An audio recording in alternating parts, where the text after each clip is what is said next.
2020 के कार्यक्रम की घोषणा कर दी गई है। आज प्रेस नोट जारी हुआ है।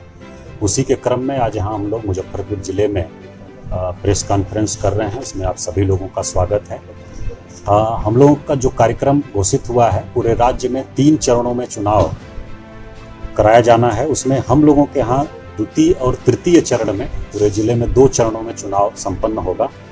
जो हमारा द्वितीय चरण में जिन विधानसभा क्षेत्रों का है, उसमें वैशाली लोकसभा क्षेत्र के हमारे जो 5 विधानसभा क्षेत्र हैं उनका है, जैसे मीनापुर, कांटी, बरुराज, पारू और साहेबगंज शामिल हैं। बाकी तृतीय चरण में जो होना है चुनाव, उसमें हम लोगों के जो मुजफ्फरपुर लोकसभा क्षेत्र के 6 विधानसभा क्षेत्र हैं वो शामिल हैं। उसमें हम लोगों के गायघाट, औराई, बोचहा, सकरा, कुढ़नी और मुजफ्फरपुर शामिल हैं। चुनाव का कार्यक्रम जो है उसमें द्वितीय चरण का जो कार्यक्रम है हम लोगों का, उसमें डेट ऑफ नोटिफिकेशन 9 अक्टूबर 2020 को है।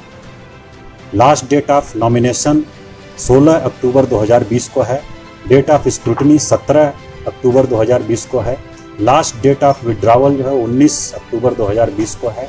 और डेट ऑफ पोल मतलब चुनाव जो होगा, मतदान जो होगा वो 3 नवंबर 2020 को है।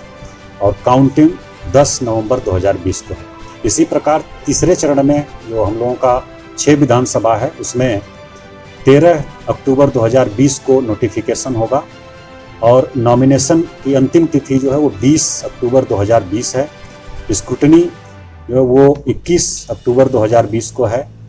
और नाम वापस लेने की अंतिम तिथि 23 अक्टूबर 2020 है।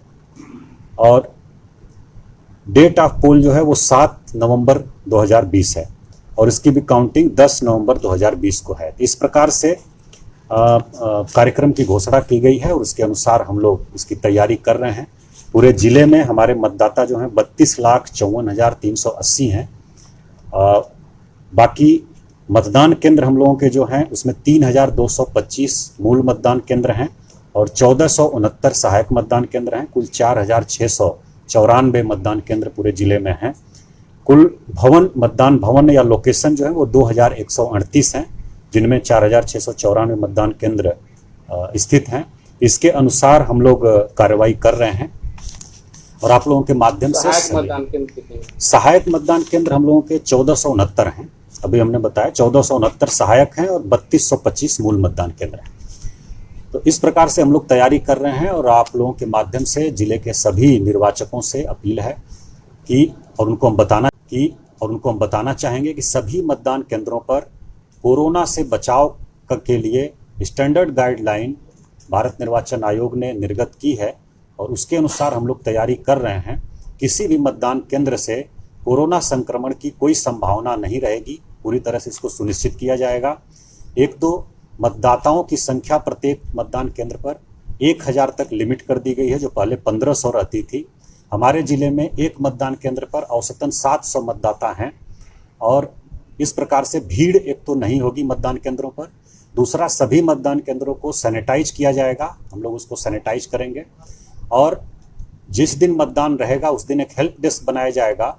उस पर हम लोग जो है कोविड-19 से बचाव के सारे उपाय कर रहे हैं। उसमें प्रत्येक आने वाले व्यक्ति की थर्मल स्क्रीनिंग हम लोग करेंगे। उनका मास्क सुनिश्चित कराएंगे कि मास्क पहने रहें। उनके हाथ को सैनिटाइज करेंगे, सैनिटाइजर भी रखा रहेगा।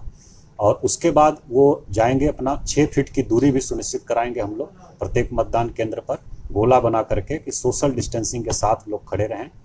और ईवीएम से मत देने के बाद जब बाहर निकलेंगे तो उसको उनके हाथ को हम लोग फिर सैनिटाइज करेंगे। ईवीएम का बटन दबाने के लिए जब जाएंगे उस समय भी सैनिटाइज किया जाएगा और बाहर निकलेंगे तब भी सैनिटाइज किया जाएगा। तो पूरी सावधानी बरती जा रही है। कोरोना का संक्रमण मतदान केंद्र से किसी भी परिस्थिति में नहीं होगा, इसको हम लोग सुनिश्चित कराएंगे। बाकी सिक्योरिटी अरेंजमेंट जो है उसके लिए एसएसपी साहब संक्रमित लोग जो हैं, कोविड के जो मरीज हैं वो लोग भी मतदान कर सकते हैं, करेंगे। उनको पोस्टल बैलेट की सुविधा दी जाएगी और पोस्टल बैलेट से वो लोग मतदान कर सकते हैं। और 80 वर्ष से अधिक उम्र के जो हमारे मतदाता हैं या जो पीडब्ल्यूडी दिव्यांग मतदाता हैं, वो लोग भी चाहें तो पोस्टल बैलेट से कर सकते हैं। उनके लिए भी पोस्टल बैलेट की सुविधा आयोग ने इस बार उपलब्ध कराई है। इलेक्शन होने वाले हैं, उसकी तैयारी मुजफ्फरपुर पुलिस और डिस्ट्रिक्ट एडमिनिस्ट्रेशन ने पूरी कर ली है। इसमें जो लगातार क्रिमिनल्स के अगेंस्ट में वारंट डिस्पोजल और प्रिवेंटिव एक्शन के जो हम लोग की कार्रवाई पिछले कुछ दिनों से चल रही थी, इसमें और तेज़ी लाई जाएगी और हम लोग कोशिश करेंगे कि एकदम पीसफुल और पार्टिसिपेटिव इलेक्शन हो। अभी तक के डिस्ट्रिक्ट में 10,000 के ऊपर प्रिवेंटिव एक्शन, 24 लोगों पे जो कि जेल में बंद हैं उनके ऊपर CCA की कार्रवाई, इसके अलावा जो लोग जेल से बेल पे छूटे हैं और ख़तरनाक अपराधी हैं लगभग 50 लोगों के ऊपर, उनके ऊपर कार्रवाई प्रिवेंटिव एक्शन में हुई है। इसके अलावा जो सोशल मीडिया मॉनिटरिंग है उसके ऊपर भी हम लोगों की नज़र रहेगी। कैश ट्रांजैक्शन के लिए फ्लाइंग स्क्वाड और SST टीमों का जो गठन किया गया है उसके द्वारा हम लोग जो है लगातार कैश का जो लोग कैश